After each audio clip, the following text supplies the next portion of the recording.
Hey, welcome back to All Things New with John Michael. This is episode 5, and we're going to keep talking about identity. And actually, I want to take it a slightly different direction, but not totally. We're still going to be identity based because that's just going to be the cry of my heart. And it'll probably be a little bit of a theme for several of these videos. Eventually I'll get off of it, but I said it in episode 1. I think all of life comes down to identity. And that's even a big thing in popular culture today, right? How do we identify? Well, identify as this, identify as, and I'm not going to get into that right now, but it is part of pop culture, right? We talk about identity politics, and we talk about self-identity and pronouns and just all those things. And listen, by the way, I think those things are important. I'm not going to get into it here. My views are very well known by folks who know me, and even by several who don't. And so I'm not afraid to get into that. I just want to use this time a little more wisely. And so I'm not going to use this time right now to get into that stuff. But identity is just going to be something that I talk about a whole lot, because of how important and foundational I think it is. And with that, I want to say this, and I'm going to hit a couple of verses today, or at least point you to them. I'm not going to read any of them, quite frankly, because I think 2 of them are really well known, and one of them is slightly lesser known, but I think most folks know where it is. And I'll give you the references, at least the book and chapter, and you can find those and read them on your own if you'd like. But identity is such a cornerstone, right? I can see in the video behind me, like I can see the door behind me, and there's those little hinges, but little hinges swing big doors. They swing big gates. And identity is one of those little hinges that everything opens up on. It changes everything. And I talked about last week how there's a difference between those things that define us and the things that describe us. And I think what we do mistakenly so often is we let those things that describe us become things that define us. And so you see it with, I see it a lot, especially with grief, where people become the embodiment of their grief, and they can never move past that moment or that trauma. And listen, I understand trauma. I promise I do. And we'll probably get into that. And I know I say this like every week. I'm going to get into that. I've actually got an idea for an anniversary, a real tough anniversary for me. But I think I want to talk about some of that trauma and some of that grief a little more in depth, and I'll kind of focus, 9 to 10 minutes on that. But if we're not careful, we will identify only by our trauma, and or we will identify, right? The fact of the matter is, you are a disciple of something. You and we are disciples of something. Now, the Bible tells us we're to be disciples of Jesus Christ, and that's obviously the way to go. But how many of us are discipled by our experiences, or discipled by the world around us, the culture around us, or we're discipled by this pastor or that church or this doctrine? Or listen, pastor's important, church is important, doctrine's important, theology important, experiences important. All of these things in and of themselves are important and vital to our lives, especially our spiritual lives. However, they cannot be the replacement for Jesus. They can't. Nothing and no one replaces Jesus. I know that sounds like a Sunday school lesson. Okay, fine. I don't care. I don't mind being simple, right? Jesus, when he would teach around children too. So there's something to that. But if we are not discipled by Jesus Christ, you can be assured you are discipled by something.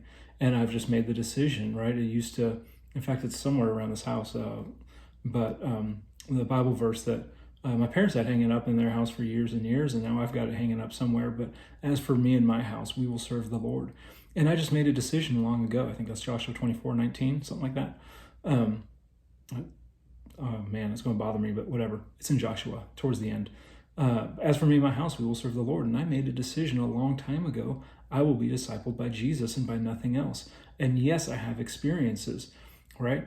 And I have teachings in theology, and they, years of awful experiences can be shattered by good teaching and good theology.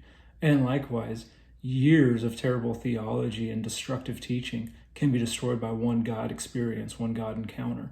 And so I'm not saying that one needs to cancel out the other. I'm saying they need to work in harmony. In John, I think it's chapter 4, but there's the woman at the well, right? The Samaritan woman at the well.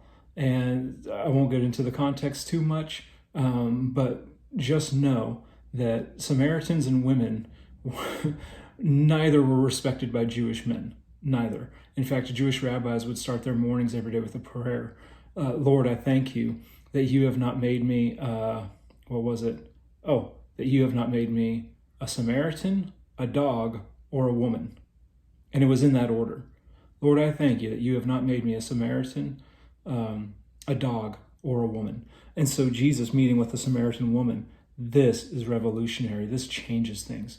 And he's meeting with this woman, and he says there's a day coming that those who worship me will worship in spirit and in truth. And a while back, I just got an idea that was a reference to our faith and our experiences. And sometimes our faith and our experiences don't line up, right? I have faith that God does heal, but sometimes I have experiences where God doesn't heal, right? I had a daughter who died. Obviously, God did not heal her in that moment.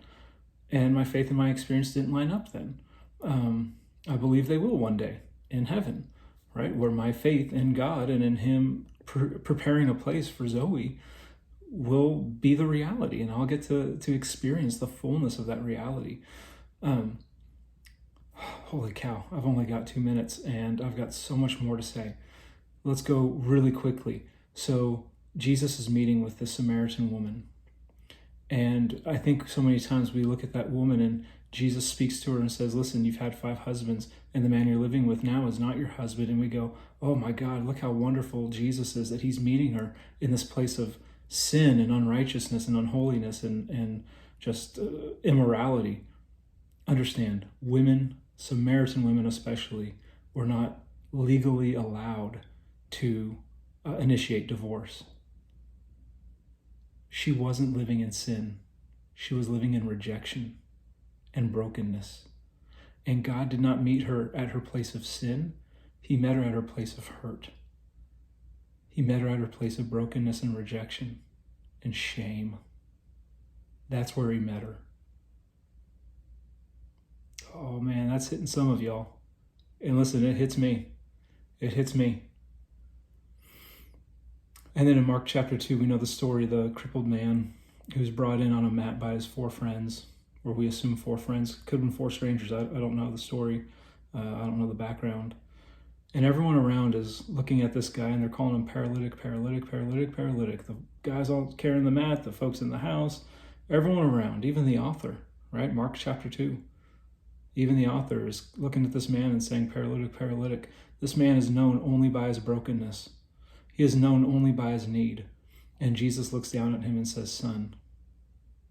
Man, that stuff is radical. This kind of stuff is radical. It is revolutionary love. It is revolutionary meeting a need and saying you are not identified by your need or your experience. Nuh-uh. You are a son and you are a daughter, and I meet that need. And I see that brokenness and I heal that hurt. And that's where I meet you. I was going to get into Hebrews 11 a little bit, maybe next week. We'll see. I will say, as someone who went through some tough experiences even just a few days ago, I am so glad that there's a day coming when my faith and my experience will line up. And in the meantime, He is the God who meets me in the place of my hurt. Same for you. Love you all. See you soon.